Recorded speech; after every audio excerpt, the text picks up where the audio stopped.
আমরা এবার আমরা দেখবো প্রবাবিলিটি আরো গুরুত্বপূর্ণ আরেকটা টপিক, এটাকে আমরা বলি এক্সিওমস অফ প্রবাবিলিটি। কি তাহলে এক্সিওমস অফ প্রবাবিলিটি জানাটা খুবই জরুরি। এখন আমাদের জানা লাগবে যে প্রবাবিলিটি এক্সিওম গুলো কি কি বা কয়টা প্রবাবিলিটি এক্সিওমস আছে। আমাদের প্রবাবিলিটি এক্সিওমস কয়টা? তিনটা। কয়টা? তিনটা এক্সিওমস আছে।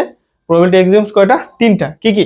প্রথম এক্সিওমস হলো যে আমাদের প্রবাবিলিটি মান, যে কোনো একটা প্রবাবিলিটি হয়, প্রবাবিলিটি অফ এ এর মান সবসময় কি 0 থেকে বড় হইতে হবে। কি প্রবাবিলিটি মান সবসময় 0 থেকে বড় হইতে পারে। এ যদি কি হয় একটা আমাদের স্যাম্পল স্পেসের একটা সাবসেট হয়, তাহলে প্রবাবিলিটি অফ এ সবসময় কি হয়ে যাবে 0 থেকে বড়, মানে প্রবাবিলিটি মান নেগেটিভ হইতে পারবে না। এটি কি একটা আমাদের ফার্স্ট এক্সিওমস।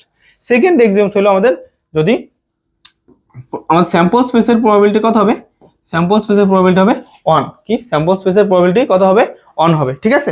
তৃতীয় আমাদের এক্সিওমস কি, এখানে যদি হয় ধরেন a1 R a R b যদি আমাদের কি হয় ডিসজয়েন্ট হয়, ডিসজয়েন্ট হয় মানে কি আমাদের কোনো কমন অংশ থাকবে না, তাহলে আমরা বলতে পারবো probability of a union b, এই ভ্যালুটা হবে আমাদের probability of a plus probability of b।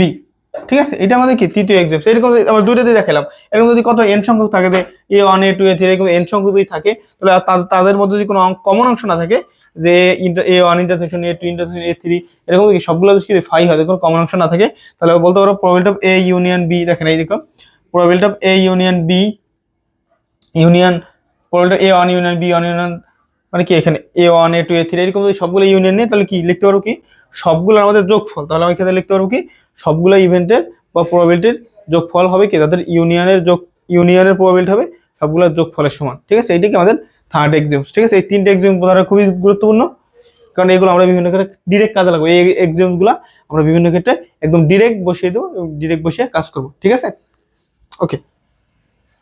এবার দেখবো আমরা যে এখানে একটা এক্সাম্পল যদি দেখি, যে এখানে বলা আছে একটা স্যাম্পল স্পেস কি, যে টিটি টিএইচ এইচটি এইচএইচ। এখন বলছে এই স্যাম্পল স্পেসের থেকে প্রবাবিলিটি অফ টিটির ভ্যালু কত? 1/4। এটা কি আমাদের দেখেন তো 0 থেকে বড় না?